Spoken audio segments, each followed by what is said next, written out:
Ini hari spesial 1 Mei tahun 63. Kalau dulu kita merayakan ini kembalinya Irian Barat ke pangkuan Ibu Pertiwi.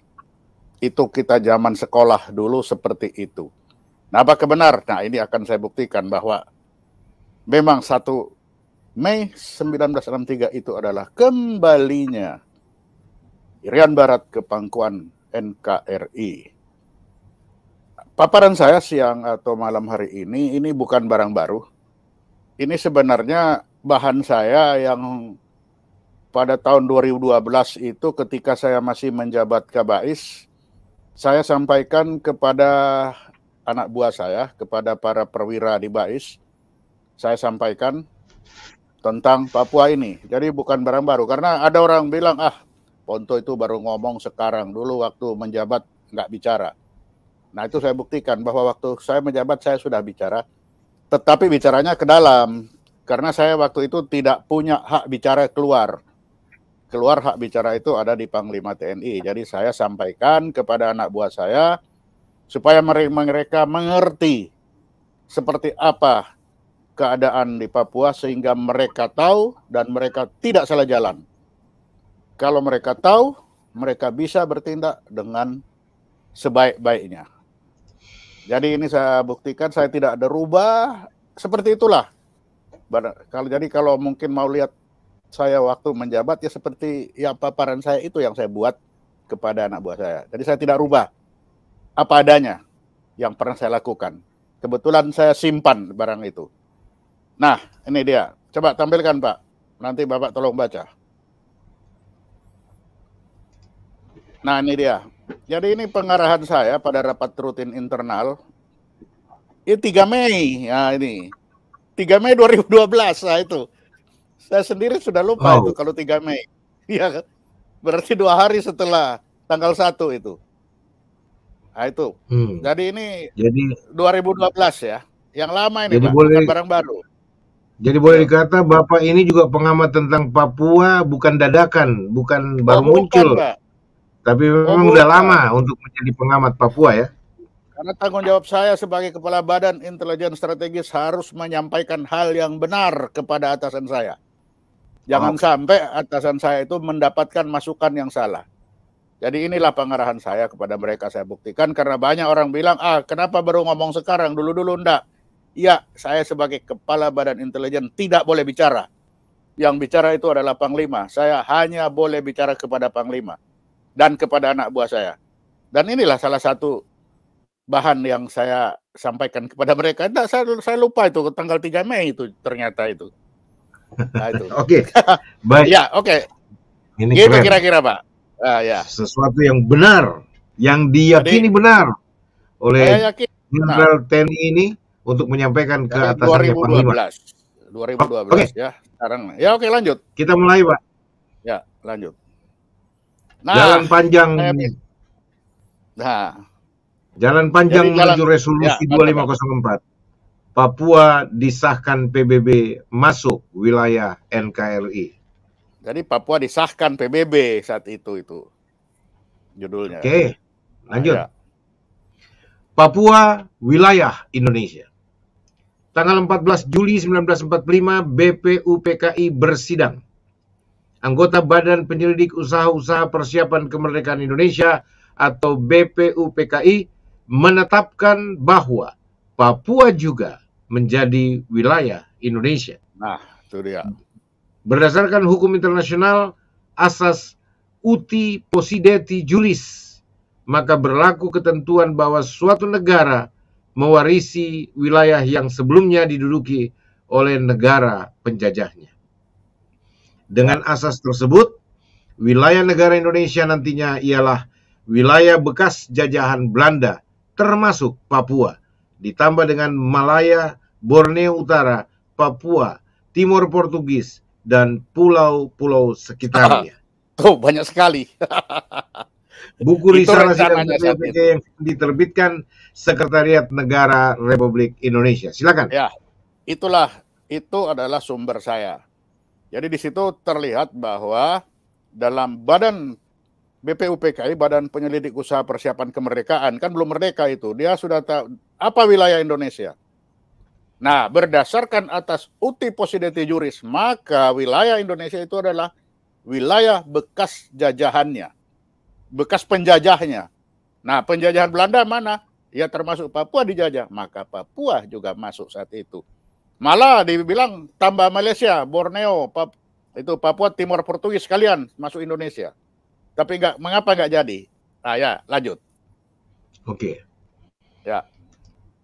Papua wilayah Indonesia. Dasar penetapan wilayah Indonesia ini. Pandangan geopolitik para penggagas kemerdekaan bangsa Indonesia saat itu yaitu adanya persamaan nasib di antara penduduk di wilayah tersebut yang saat itu menjadi daerah kolonial negara barat, Belanda, Inggris, dan Portugis. Namun, wilayah Malaya, Borneo Utara ialah jajahan kolonial Inggris, sedangkan Timor Leste ialah jajahan kolonial Portugis, sehingga mereka tidak masuk wilayah Indonesia. Nah, ini dia. Jadi kenapa kok itu Borneo Utara, Malaya, Timor Leste tidak masuk ke jajahan Indonesia, masuk ke Indonesia? Karena dia bukan jajahan Belanda.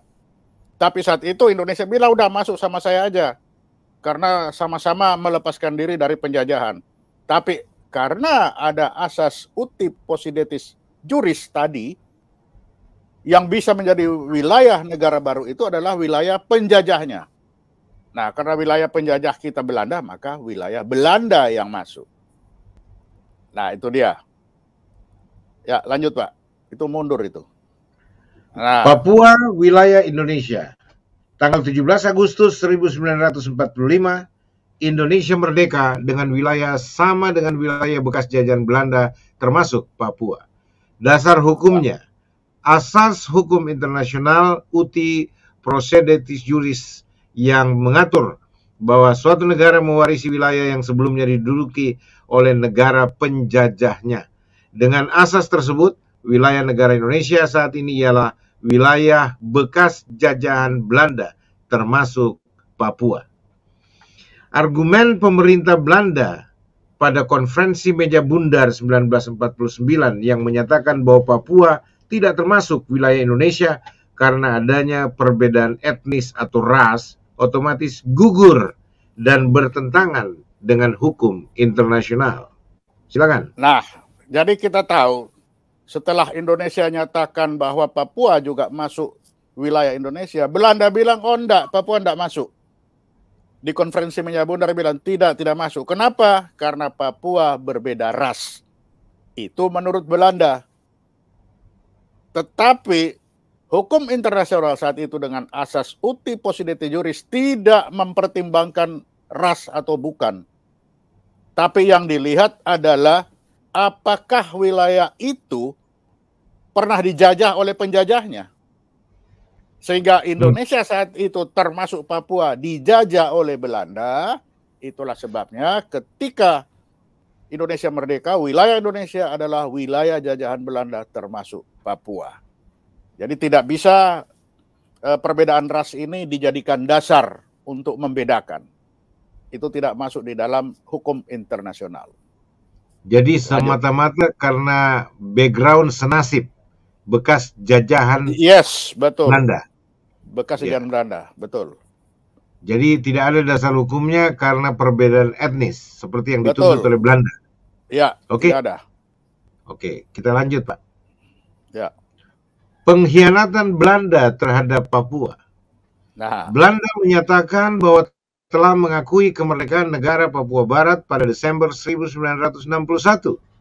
New York Agreement pada 15 Agustus 1962 yang intinya menyerahkan Papua kepada PBB.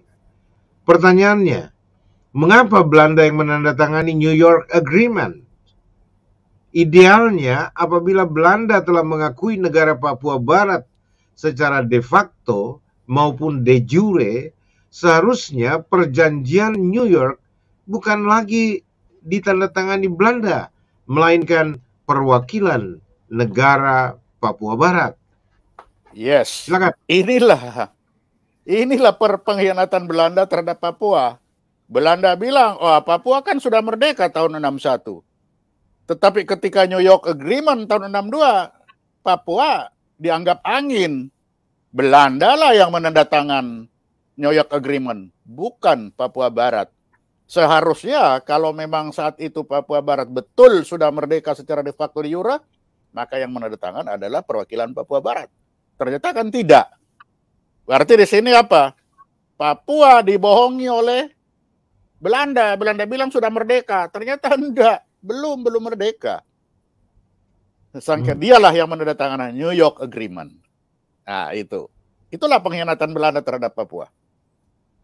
Apa itu ada fakta sejarahnya bahwa memang Papua belum merdeka tapi ditipu oleh Belanda, Pak? Ya itu dia buktinya kan di New York Agreement kan Belanda yang tanda tangan, bukan Papua kan? Oh, itu yang menjadi dasar. Iyalah, itu ya dasar. Kalau Belanda sudah merdeka ya, kalau Papua sudah merdeka maka Papua lah yang bertanda tangan. Ternyata bukan kan? Belanda. Oke. Ya logika hukumnya begitu. Iyalah, itu ya logika hukum begitu. Oke, lanjut Pak. Ya. Oh, sebentar. Mundur. Nah, maju lagi satu. Ya, satu. Lahirnya resolusi 1752. Ya. Romawi 17. Ya. Tanggal 15 Agustus 1962, New York Agreement yang merupakan hasil perundingan Indonesia-Belanda atas usul Dubes Amerika Serikat E. Bunker ditandatangani. Ya. Tanggal 21 September 1962, New York Agreement disahkan oleh SMU PBB sebagai resolusi MU 1752 dalam kurung 17 Romawi. Diterangkan, Pak. Nah, di sini kelihatan. Jadi ketika 15 Agustus tahun 62 itu yang berunding itu adalah Belanda dan Indonesia. Bukan Indonesia dan Papua. Jadi Dubes Amerika ini usul, sudah kamu dua yang berunding aja.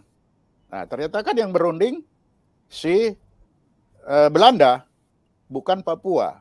Itu Agustus. Lalu begitu September, hasil perundingan itu, agreement-nya itu, disahkan oleh Sidang Majelis Umum PBB. SMU itu Sidang Majelis Umum PBB sebagai resolusi Majelis Umum PBB 1752. Jadi agreement antara Belanda dan Indonesia itu dinaikkan tingkatnya menjadi resolusi PBB.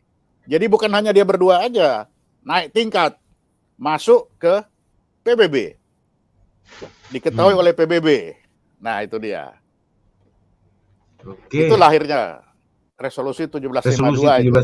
Ya, jadi 1752 itu adalah pengesahan dari New York Agreement. Nah, ini. Oh. Jadi New York Agreement disahkan. Itu. Jadi bukan 1752. Jadinya 1752. Itu New York Agreement. Ya. Oke. Ini sudah fakta sejarahnya begitu ada dalam catatan dokumen PBB ya, Pak? Ada itulah. Ada pasti.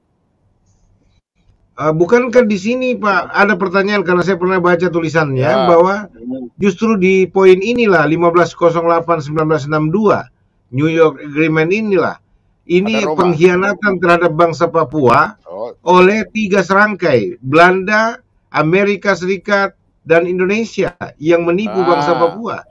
Itu kan disebut itu adalah Roma Agreement kan? Kan Roma Agreement itu.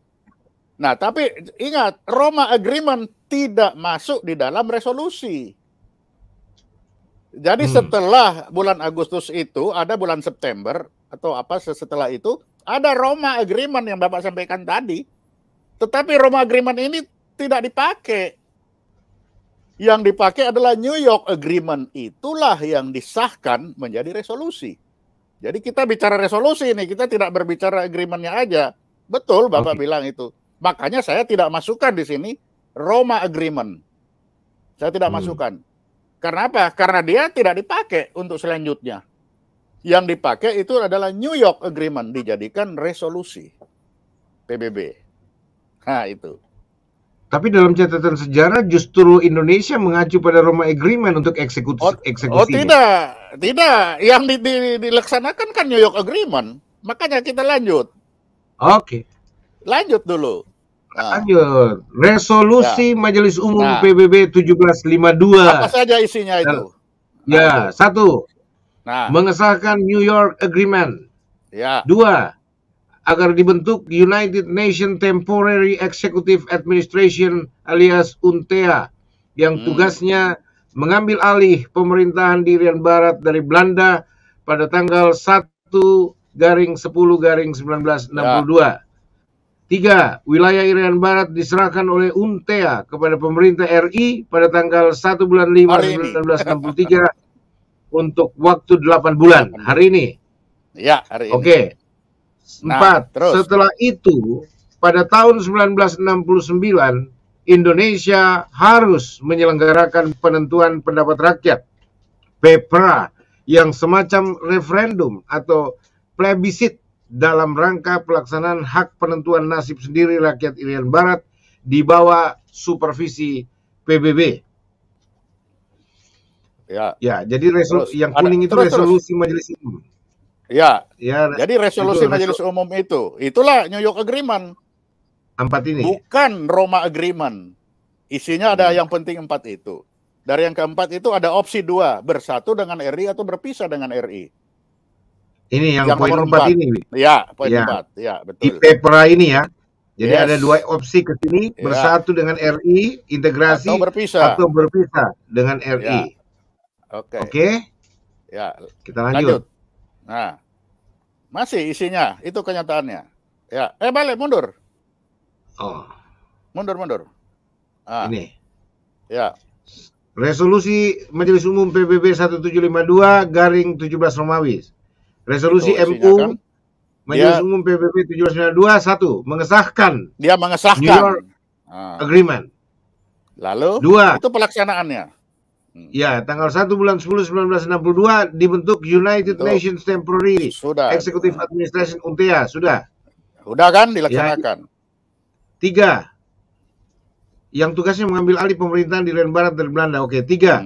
1/5/1963 wilayah Irian Barat diserahkan oleh UNTEA kepada pemerintah RI untuk waktu 8 bulan. Hari ini itu. Ya, 14 Juli sampai 2 Agustus 1969 Indonesia menyelenggarakan penentuan pendapat rakyat PEPRA semacam referendum atau plebisit dalam rangka pelaksanaan hak penentuan nasib sendiri rakyat Irian Barat di bawah supervisi PBB. Ada 2 opsi, bersatu dengan RI atau berpisah dengan RI.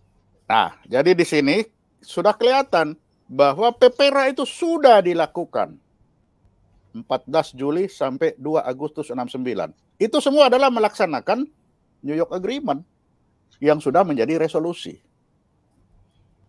Tapi itu penuh dengan rekayasa politik. Itu bukan urusan kita. Itu urusan orang. Ortisan punya urusan itu. Tapi Ortisan punya urusan. Kita jangan bicara dulu itu. Kita lihat dulu hasilnya. Oke. Lanjut. Ya, simpan dulu soal rekayasa. Simpan dulu itu. Lanjut. Ya. Bung Karno. Iya kan? 1 Mei 1963. Papua kembali ke pangkuan Ibu Pertiwi NKRI. Nah, kenapa kembali? Karena tadi 17 Agustus itu Papua itu sudah bersama Indonesia merdeka berdasarkan uti possidetis juris. Tapi dicuri sama Belanda. Oh enggak, ini kan hitam sama saya, enggak cocok dengan Indonesia. Dia bukan etnis Indonesia. Nah, jadi itu istilah kembali di situ. Itulah kembali. Makanya kenapa kembali ke pangkuan? Karena dia pernah dicuri sama Belanda.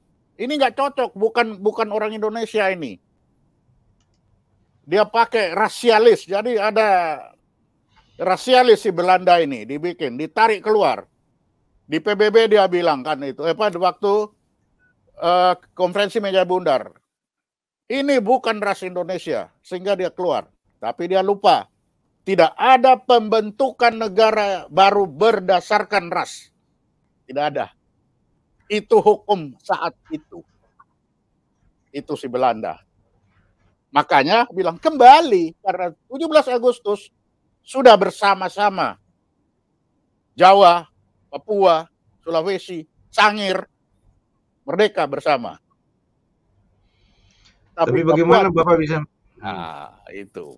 Tapi bagaimana Bapak bisa menjawab tentang Hari Kemerdekaan Papua 1961, 1 September itu? Mereka itu saya bilang, itulah pembohongan Belanda. Belanda bilang merdeka, ternyata kan tidak. Kalau 1961 Papua merdeka, maka New York Agreement tidak ditandatangani oleh Belanda. Tapi ditandatangani oleh Papua. Jadi Papua itu dibohongi lagi sama Belanda. Itulah saya bilang, pengkhianatan Belanda terhadap Papua. Hot for door. Hot for domsak ya. Itu dia. Okay. Itu. Aduh. Oke. 1 Mei 1963. Irian Barat kembali ke pangkuan NKRI. Tanggal 4 Mei 1963. Tepat 3 hari setelah kembalinya Irian Barat ke pangkuan NKRI, Presiden Soekarno berpidato di depan ribuan masyarakat Irian Barat di Kota Baru, Jayapura, dan menyerukan, Irian Barat sejak 17 Agustus 1945 sudah masuk dalam wilayah Republik Indonesia. Orang kadang-kadang berkata, memasukkan Irian Barat ke dalam wilayah Ibu Pertiwi. Salah, tidak. Irian Barat sejak daripada dulu sudah masuk ke dalam wilayah Republik Indonesia. Itulah Bung Karno. Sama saya, betul kan? Jadi ini adalah penegasan. Argumentasi hari ini, ya.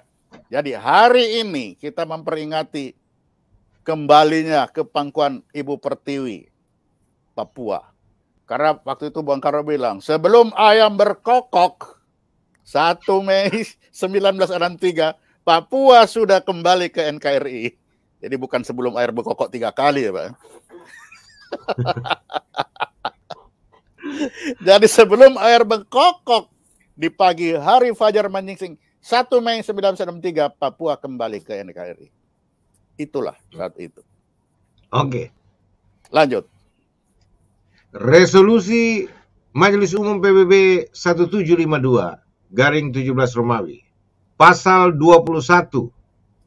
Republik Indonesia dan Wakil PBB akan menyampaikan laporan akhir tentang pelaksanaan hak penentuan nasib sendiri Penase rakyat Irian Barat kepada Sekjen PBB, dan Sekjen PBB akan melaporkannya kepada Majelis Umum PBB tentang hasil-hasilnya.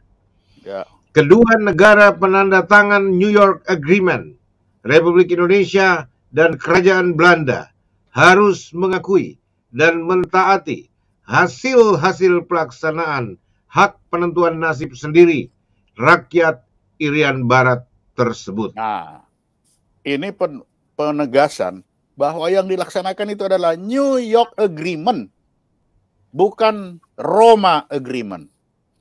Dan antara siapa? Indonesia dan Belanda. Nah itu. Jadi kalau 61 Papua sudah merdeka, maka di situ tanda tangan Papua. Ternyata kan Belanda. Jadi Belanda masih bilang, nei. Masih saya katanya. Masih. nei. Nah itu. Jadi ini penegasan. Tapi kenapa di tahun 61 itu sudah ada semacam state Papua, dan sudah ada kelengkapan pemerintahan, bahkan pasukan-pasukan yang dilaporkan oleh Bapak Bernhard Kaisepo dengan bukti-bukti foto-foto di Belanda, mereka diakui oleh kerajaan Belanda. Iya, itu tanya aja sama Belanda lah. Kan tanya sama Belanda. Itulah penipuan Belanda kepada Papua. Oh, kamu sudah merdeka, ini kelengkapanmu. Tapi begitu di tingkat yang politis, yang seharusnya itu yang menentukan de jure-nya, tidak kan? Itulah pembodohan Belanda terhadap Papua. Itulah pengkhianatannya. Itu pembodohannya, dia memperlihatkan kelengkapannya sudah ada. Itu. Lalu pengkhianatannya, dia yang bertanda tangan, bukan Papua. Kan itu. Jadi pembodohan dan pengkhianatan Belanda terhadap Papua sangat jelas. Kan itu. Jadi itu juga yang dibilang bahwa kenapa Presiden mengistilahkan itu negara boneka yang dibubarkan karena dibuat oleh Belanda untuk main-main aja atau gimana? Hanya main-main aja kan itu dia bikin. Negara boneka. Dibikin boneka sama dia. Dan ternyata juga PBB kan tidak mengakui. Karena apa? Karena yang tanda tangannya kan sudah Belanda. Jadi PBB ingat dengar sama Belanda kan. Oh ya belum ternyata. Oh ya udah. Pak, ada satu misteri ketika ada seorang putra asli Papua, Stefanus Samberi, itu memegang kartu anggota PBB 206. Mewakili Papua bukan Indonesia, bukan Belanda. Bagaimana Anda harus menjelaskan itu? Itu saya belum tahu isinya yang jelas apa. Karena nomor kartu itu kan adalah kartu untuk Untea kan. Di Untea. Ya. Nah, saya tidak tahu itu apa, kartu apa itu. Saya tidak tahu. Jadi saya belum bisa menjelaskan tapi saya tahu itu adalah dia sebagai petugas atau pekerja di Untea. Iya. Nah, di Untea sebagai apa? Tidak tahu karena tidak ada tanda tangan kan. Yang tanda tangan hanya itu. Hasil Untea itu kan Belanda, ada Belanda RI, tidak ada di situ Papua yang mewakili, nggak ada. Kan itu. Tapi atas nama pemegang ini mewakili negara Papua, negara Republik Papua kalau saya nggak salah. Saya belum menemukan itu. Mohon maaf. Oke, nanti kalau begitu nanti sebentar diusut Pak. Oke, kita lanjut dulu Pak, kembali. Ya, itu jadi itu ya. Nah, lanjut. Ya, Pepra dan pengesahan hasilnya oleh Majelis Umum PBB 14 Juli 2 Agustus 1969. Pepra diikuti oleh 700.000 pemilih dari Irian Barat. Hasil mayoritas memilih untuk bersatu dengan NKRI. Laporan Tuan Ortiz Sanz disahkan oleh Sidang Majelis Umum PBB 19 November 1969 dengan resolusi 2504 dalam kurung 24 Romawi. Hasil perbandingan suara 84 setuju, 30 abstain. Tidak ada yang menolak. Ya. Jadi kalau mau tanya sama Tuan Ortizan, karena dia yang laporan. Nah itu dia. Oke. Jadi apa yang terjadi kita tidak tahu. Tapi itu bahwa Tuan Ortizan yang laporan Tuan Ortizan inilah yang disahkan oleh Sidang Majelis Umum PBB yang menjadi resolusi 2504. Nah, itu. Di tangan saya ada versi sejarah dan alur sejarah yang sangat bertolak belakang dengan apa yang Pak Ponto paparkan. Tapi sekali lagi saya mengerti cara berpikir Pak Ponto. Ya kalau berbeda yang diprotes bukan kami. Protesnya ke PBB, protesnya ke Ortizan. Inilah yang menjadi jalan panjang. Inilah yang menjadi jalan panjang Papua untuk mengurus pencabutan 2504 kalau memang punya argumentasi yang benar. Silakan. Gitu. Iya, betul. Oke. Ini kan prosesnya dulu, sudah begini. Ya, lanjut. Long winding road to resolusi 2504 Sidang Majelis Umum PBB. Panjang loh. Tuh, mulai dari kuning yang paling kiri itu. 14 bulan 7 1945 Sidang BPU PKI. 3 poin. Asas usi posidet juris Papua Will Indonesia. Jadi wilayah Indonesia. Kedua, ya. 17 bulan 8 1945 Indonesia merdeka dengan Will X. Wilayah X Belanda. Termasuk Papua. Belanda yang ketiga, Belanda tolak Papua beda ras. Ya. Lalu yang ke bawah poin 4, 15 bulan 8 1962 New York Agreement antara RI Belanda dan PBB yang diwakilkan kepada Amerika Serikat yang menghasilkan RI diminta untuk bawa dulu Pak. Bawa dulu 21. 21. Yang menghasilkan Ya, 15 bulan 8 1962 New York Agreement antara RI dan Belanda dan PBB yang diwakilkan kepada Amerika Serikat yang menghasilkan tanggal 21 bulan 9 1962 nya disah New York Agreement itu Pak. New York Agreement. New York Agreement disahkan Majelis Umum PBB dengan nomor resolusi 1750 ya pada bab 17 dan dibentuk UNTEA. Ya. Lalu dari sini ini ke bawah atau ke atas dulu? Ke atas dulu boleh. Oke, RI diminta untuk menyelenggarakan PEPRA atau referendum. Lalu dalam rangka melaksanakan hak penentuan nasib penase rakyat Irian Barat. Lalu PEPRA di bawah supervisi PBB pada 14 Juli sampai dengan 2 Agustus 1969 berlangsung. Dan mayoritas balik dulu 110 biar ketemu di situ nanti. Ini. Tadi kan ke atas, sekarang turun ke bawah. Sekarang 21 bulan 9 1992 New York Agreement disahkan MU PBB Majelis Umum Resolusi 1750 dan dibentuk UNTEA. Dan pada tanggal 1 bulan 10 1962 UNTEA dibentuk untuk mengambil alih pemerintahan di Irian Barat. Dan kemudian pada tanggal 1 bulan 5 1963 PBB menyerahkan Irian Barat kepada pemerintah Republik Indonesia untuk waktu 8 bulan dan panah ke atas nih. PEPRA PEPRA di bawah supervisi PBB pada tanggal 14 Juli sampai dengan 2 Agustus 1969 telah berlangsung di bawah supervisi PBB dan menghasilkan mayoritas rakyat memilih bersatu dengan NKRI alias berintegrasi. Lalu kemudian ke bawah PBB mengesahkan hasil PEPRA dengan resolusi 2504 terbalik ini 2504 terbalik. Ya. Maklum pada mata agak ini bisa dibalik ini persoalannya kalau ini 2504 yang keramat ini resolusi yang paling keramat yang paling masalah di dunia ini. Resolusi 2504 angka Romawi 24 1969.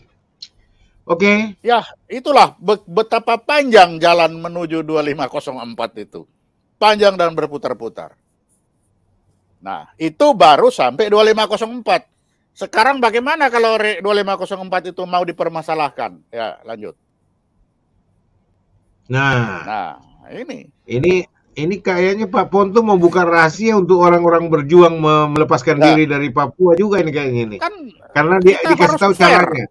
Iya, sadap, mantap. Ini teman-teman yang faksi perjuangan yang mau baru bagi saya kan. Nah, ini caranya ini. Kalian kemarin kan aku lihat ada yang nanya ke PBB, nggak usah ditanya ke PBB. Tanya sama saya aja lah. Kok jauh-jauh ke sana? Siapa kemarin di PBB itu tanya itu? Iya. Kan saya lihat itu. Iya, siapa itu? Siapa itu? John Anari kalau saya nggak salah. John Anari. Ya. Ngapain jauh-jauh ke PBB? Tanya sama saya aja. Free, nggak bayar. Saya kasih tahu. Nah nih, saya kasih tahu. Kalau perlu masuk di Paradoks Papua di sini ya. Supaya bisa tanya langsung. Oke, bagaimana caranya mengajukan? Iya, teman-teman yang di live chat yang nonton nih, baik secara langsung maupun melalui media lain, di Facebook dan di mana-mana. Kalau Anda ada yang kenal John Anari, atau bahkan siapa-siapa saja yang langsung ke PBB, kayak Benny Wenda sekalipun, ya Anda bisa minta beliau bergabung. Ini tanggal 1 Mei kita khusus merayakan, membicarakan persoalan ini. Semua orang bisa masuk di sini dan berbicara, dan Pak Ponto siap melayani. Ya, oke. Tata cara mengajukan masalah untuk dibicarakan di sidang Majelis Umum PBB. Ini dikasih kiat-kiatnya nih. Ya. Setiap negara anggota PBB bisa minta sedikitnya 30 hari sebelum pembukaan sidang Majelis Umum PBB untuk memasukkan mata acara mengenai sesuatu masalah sebagai mata acara pelengkap dalam agenda sidang Majelis Umum PBB dan jika disetujuinya akan diberitahukan kepada negara tersebut sedikitnya 20 hari sebelum pembukaan sidang Majelis Umum PBB. Ini adalah Rule 14. Bisa minta cek itu. Ya, bisa minta untuk memasukkan mata acara mengenai masalah yang sifatnya penting dan mendesak sebagai mata acara tambahan dengan keputusan mayoritas suara dari Majelis Umum PBB. Namun, jika diajukan 7 hari setelah Majelis Umum PBB bersidang, keputusan tersebut dapat diambil oleh Majelis Umum PBB dengan 2/3 suara. Rule 15. Nah, jadi di sini kalau mau mengajukan itu resolusi tadi nggak benar, ajukan aja. Tapi yang mengajukan itu ada di sini dibilang negara anggota PBB. Negara, itu satu. Ya, lanjut, Pak. Negara bukan anggota PBB. Ini tadi negara anggota-anggota PBB, negara anggota. Sekarang ya. Bukan anggota. Sekarang negara yang bukan anggota PBB. Bisa juga mengajukan untuk memasukkan mata acara mengenai sesuatu masalah dalam agenda sidang Majelis Umum PBB pasal 35 ayat 2 Piagam, dan ini adalah Rule 13H. Ya, nah, ini yang dilakukan teman-teman barangkali. Itu negara, Pak. Jadi negara. Jadi mengajukan itu adalah negara. Negara itu bisa anggota PBB, bisa negara yang bukan anggota PBB, tapi statusnya adalah negara. Nah, itu satu. Nah, terus di bawah, Pak. Majelis Umum PBB akan bertemu setiap tahun pada minggu ketiga bulan September pada hari Selasa. Ini rule pertama. Ini watchdog sama saya, Pak. Jadi saya sebagai Kabais itu saya sudah perwakilan saya di PBB kan ada penmail itu. Kamu awasi. Pokoknya setiap tahun minggu ketiga bulan September pada hari Selasa, lihat baik-baik apa yang akan dibicarakan oleh PBB itu. Ada enggak bicara Papua? Kalau enggak ada, ya sudah. Tidur saya 1 tahun lagi. Nanti awasi lagi. Nah, itu. Jadi Bais juga punya intelijen di PBB. Punya. Saya sudah tahu pokoknya. Pokoknya kalau bulan September itu, hari Selasa, minggu ketiga, acaranya tidak ada bicara Papua, aman, tidur. Dah, aman, kerja langsung. Nah, itu. Itu pekerjaan saya, ngawasi itu. Nah, itu. Jadi sekarang kita cek, saya bisa cek penmail. Ada enggak bulan September? Lo nggak ada, ya udah tunggu lagi setahun, aman. Kan itu. Lanjut. Itu. Kenapa mesti ditungguin? Kalau tidak ada aman. Kalau ada bersiap-siap. Ya, kalau ada kan kita harus ngambil langkah-langkah. Apa? Kenapa kok ada masalah? Kan intelijen kan harus mendahului selalu. Kalau intelijen sudah terlambat ya bukan intelijen namanya, Pak. Penegakan hukum itu. Itu kan beda penegak hukum dengan intelijen kan di situ. Jadi kalau intelijen perbuatan itu belum dilaksanakan. Kalau penegakan hukum, perbuatan sudah dilaksanakan, kan itu.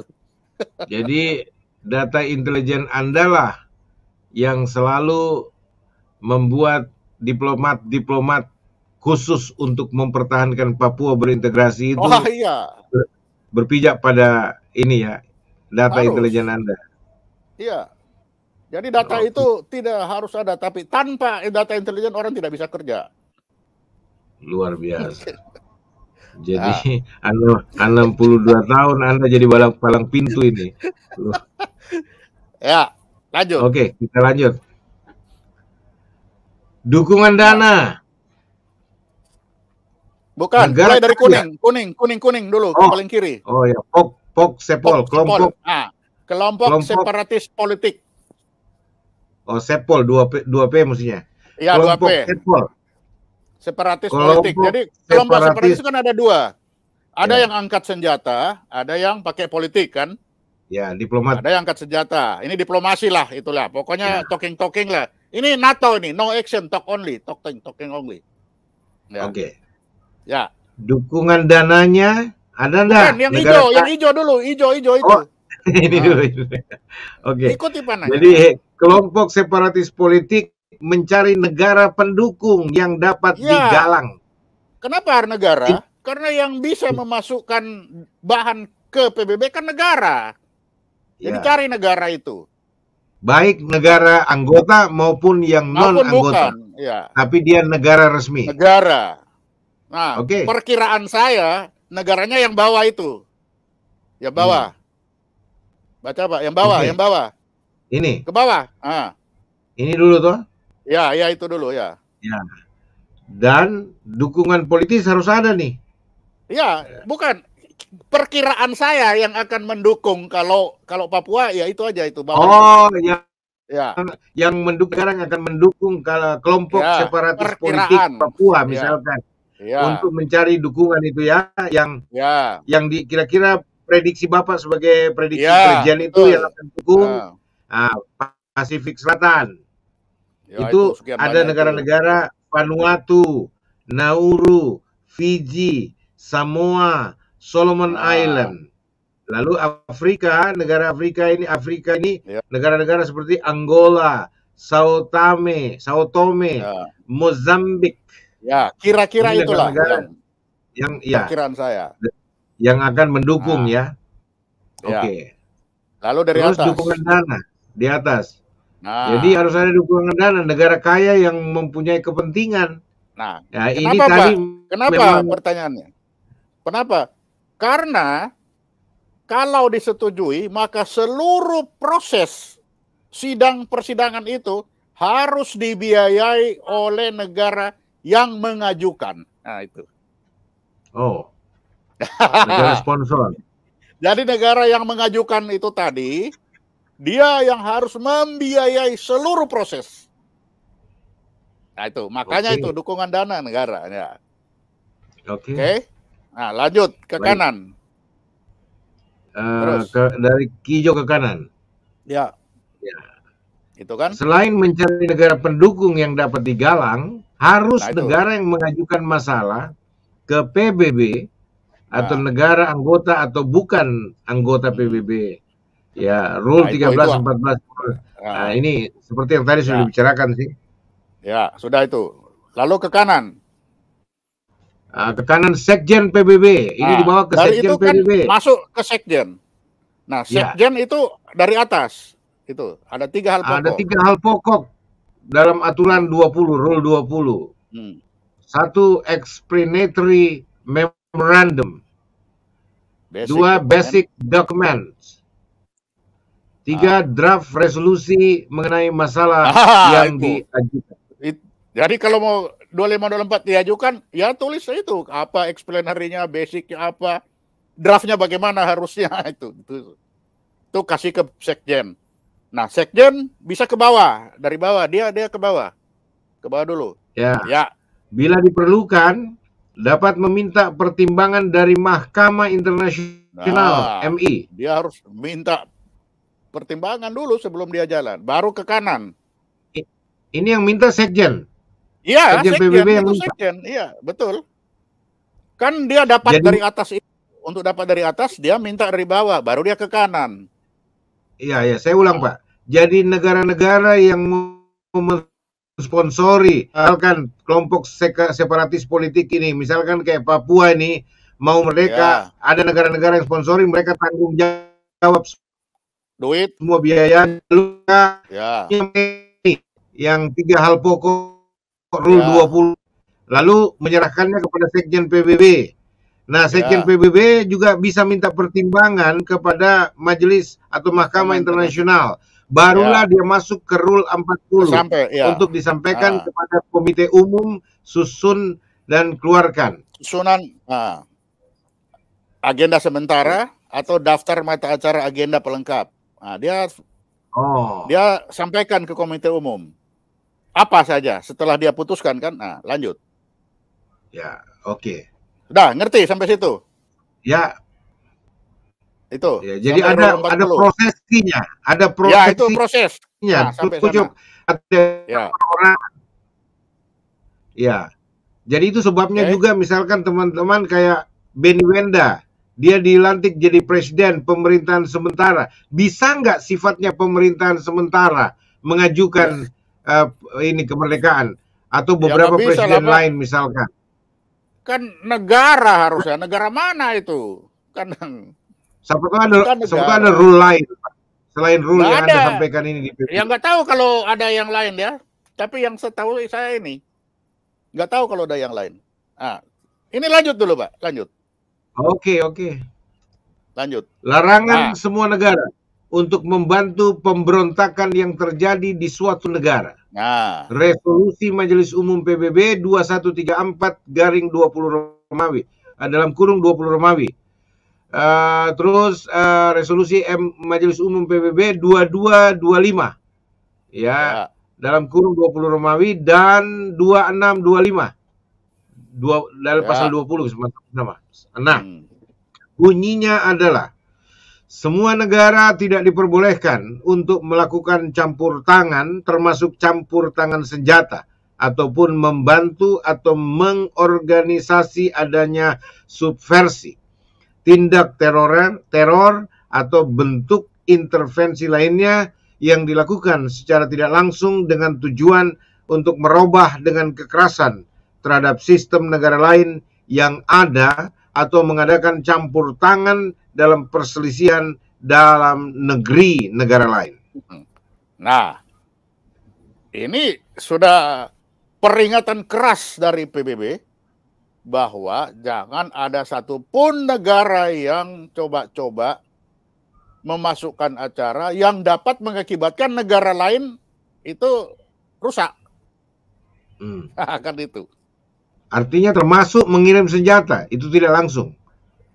Mau ngirim senjata, mau ngasih uang, apa saja. Untuk pemberontak. Yang dianggap pemberontakan bersenjata.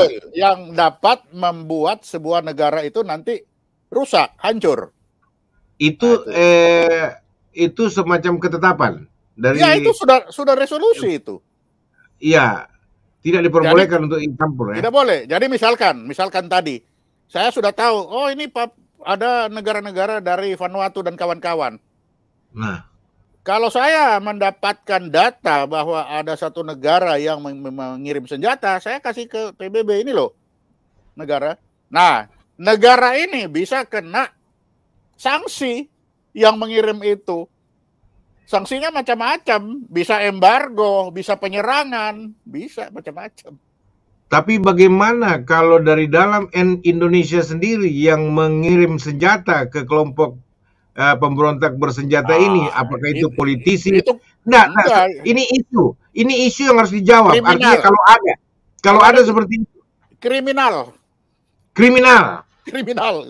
Biar dia tentara jenderal, biar dia politisi, biar dia menteri. Kriminal. Kan kita bilang orang-orang itu masih kriminal, dikasih kriminal. Atau dia bergeser menjadi pemberontak bersenjata saja. Tapi kan tidak mau dibilang pemberontak, kriminal. Ya kalau dia disupport dari dalam Indonesia sendiri, kriminal. Nah, itu orang yang support itu kriminal. Kriminal. Kan dia memegang senjata tanpa hak. Kan itu. Oke. Lanjut. Nah, Rule 38. Nah, yang tadi itu. Jadi komite umum itu apa saja isinya itu? Presiden, kan tadi Majelis Umum. Ada kasih ke komite umum kan? Nah, komite umum terdiri dari anggota Presiden Majelis Umum PBB. Ya. Ada 21 wakil Presiden Majelis Umum PBB. Ya. Dan ada 6 ketua komite utama. Ya. Coba balik, Pak, ini sudah benar ini. Coba urusannya. Sudah. Oh, sudah. Ya, oke, lanjut. Ya, udah benar. Nah, ya, ini rule 38, Ya. Yang isi kita bahas tentang komite umum yang anggotanya terdiri dari Presiden Manchester United PBB. Bukan, Majelis Umum PBB. Dan 21 wakil Presiden Jadi Majelis komite umum PBB. Kita bicara ya. Nah, apa kerjanya komite umum itu? Komite. Nah, approval. Ya, kerjanya approval, mengadakan pembahasan. Lalu bahwa menentukan prioritas sesuatu mata acara untuk dibicarakan dalam sidang Majelis Umum PBB. Jadi si komite itu nanti melihat dari mereka ada 3 hasilnya itu. Ini kayak steering komite lah kalau di Indonesia ya. Iyalah. Terus ditolak. Jadi kalau dia bisa misalkan tolak, ini udah hasilnya ditolak, maka selesai. Ya. Dia pulang ke Indonesia. Tangan kosong. Misalkan dari Indonesia, Pak. Misalkan siapa tahu Jawa mau memisahkan diri dari Indonesia, Pak. Ya, bisa saja. Ya kan? Kita nggak tahu kalau Jawa mau memisahkan karena menganggap suku paling superior, misalkan. Kita nggak ngerti. Ya oke. Ini misalkan, jangan dulu tersinggung buru-buru penonton. Iyalah. Ya. Kan kita bicara proses. Semuanya bisa. Ya. Oke. Kalau kemudian hasil pembahasan itu ditunda, nah ini sampai kapan kita nggak tahu. Ya nggak tahu. Atau bisa sampai dia mengajukan ulang. Ya, bisa saja dia mengajukan ulang. Semacam ada bukti baru. Ya. Novum. Novum baru. Ya. Ya, terus yang ketiga, kalau dalam pembahasan itu diterima, maka dia dibuat Rule 21, Rule 40 membuat rekomendasi untuk dipertimbangkan dalam sidang Majelis Umum PBB. Masuk dia ke lalu sidang kemudian Majelis Umum. Masuklah dia dalam pembahasan sidang Majelis Umum PBB. Panjang kali orang Medan bilang panjang kali jalan lanjut. Belum. Oh, belum. Lanjut. Belum. Nah, waktu di sidang Majelis Umum PBB. Nah, ini kalau berdasarkan rule, iya naik ke atas, iya betul. Kalau berdasarkan rule 99B menyerahkan alokasi mata-mata acara menurut permasalahannya kepada 6 komite utama. Yaitu komite 1. Ya. Komite 1 perlucutan senjata dan keamanan internasional. Komite 2 komite ekonomi dan keuangan. Komite 3 komite sosial perikemanusiaan dan kebudayaan. Komite 4 itu dekolonisasi. Komite politik khusus dan dekolonisasi. Itu dia yang kalau mau resolusi itu Papua, di situ dia nanti. Tapi kan bisa goyang di komite 3 juga masalah kemanusiaan. Hak-hak asasi manusia. Itu pelanggaran HAM, tapi ini kan bicara dekolonisasi kalau Papua masih kan. Resolusi 2504 itu kan. Kalau itu yang mau goyang. Kan bilang katanya itu mau digoyang. Ya ke digoyang Komisi 4. Ya, Komite 5, Komite Administrasi dan Anggaran. Komite 6, Komite Hukum. Nah, baru lalu kemudian dia ke sini Rule 125. 85 setelah selesai dibicarakan di tiap-tiap komite utama, kemudian di sidang Majelis Umum PBB untuk disahkan dengan resolusi. Maka lahirlah resolusi. Nah, itu. Tunggu dulu. Jadi ini 125 mengatur bahwa penyerahan dari sini ini ke komite dulu. Ini dibahas semua komite. Ini semua komite bahas, satu komite bahas. Oh, komite 4 membahas ya khusus 4, enggak, khusus ke komite 4 saja. 4 saja kan? Ya, 4 saja. Soalnya di sini bilang setelah selesai dibicarakan di tiap-tiap kan komite. Ada banyak itu yang di situ kan ya komite 1 urusannya dia sendiri. Tapi kalau yang mau dibincangkan 2504 maka dia hanya di komite 4 saja. Itu. Oke, lanjut. Balik langsung resolusi. Jadi, tadi sudah resolusi langsung kan? Iya. Ini kan? Kan selesai. Resolusi sudah langsung. Resolusi berapa sekarang terakhir Pak PBB? Tahu nggak? Wah, nggak tahu saya, nggak ikutin lagi itu. Oke. Sekarang kita bahas kesimpulannya. Papua adalah bagian negara kesatuan Republik Indonesia sejak merdeka tanggal 17 bulan 8 1945. Asasnya adalah uti possidetis juris will. Wilayah negara Indonesia sama dengan wilayah penjajahan Belanda. Ya. Untuk revisi resolusi 2504 adalah pekerjaan sia-sia. Turun ke bawah. Ketiga, tanpa resolusi 2504, Papua tetap bagian NKRI. Iya kan? Iya. dengan asas usi potitetis juris. Jadi tanpa revolusi itu pun Papua bagian Indonesia. Jadi kalau mau putar-putar itu sia-sia. 4. Majelis Umum PBB akan bertemu setiap tahun pada minggu ketiga bulan September pada hari Selasa Rule 1, dan saat pertemuan itulah akan diketahui mata acara akan dibahas pada sidang Majelis Umum. Penmil di PBB, apa itu penmil? Penmil di PBB, penempatan militer. Perwakilan militer di PBB monitor resolusi 2504 masuk acara atau tidak, dan ini merupakan agenda utama dalam spionase Indonesia untuk mencegah Papua merdeka. Wah, sejam kali kok, Bang. Tapi lihat itu, Pak. Poin nomor 3, tanpa resolusi itu tetap aja Papua itu bagian NKRI. Jadi resolusi itu lahir karena ada pengkhianatannya dari Belanda. Itu aja. Jadi kalau Belanda tidak kasih pengkhianatan, ya tetap aja karena asas uti possidetis juris itu. Tapi pertanyaannya, kalau Papua tidak mau merdeka, kalau Papua mau merdeka, Pak, itu bangsa minta merdeka, tidak mau lagi bersama-sama NKRI? Ya saat itu harus dipertanyakan. Ya waktu tadi itu joblos itu.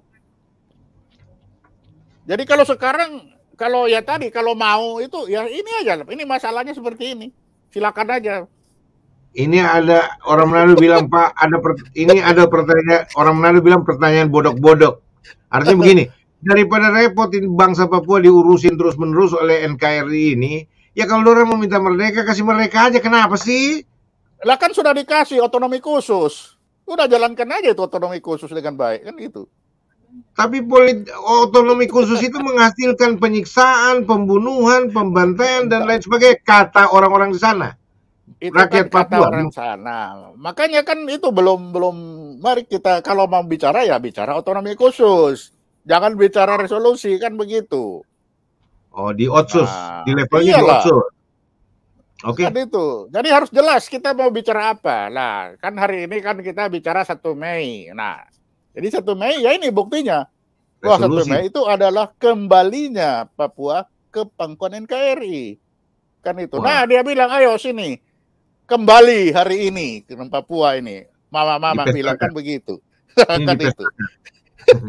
Iya, dipestakan itu. Tapi ini perempuannya nggak dapat lihat orang Papua, ini orang Sangir ini kayaknya. Itu. Oke, itulah. Ini sejarah hitam Papua ini. Oke. Baik. Itulah yang bisa sampaikan, Pak. Ya.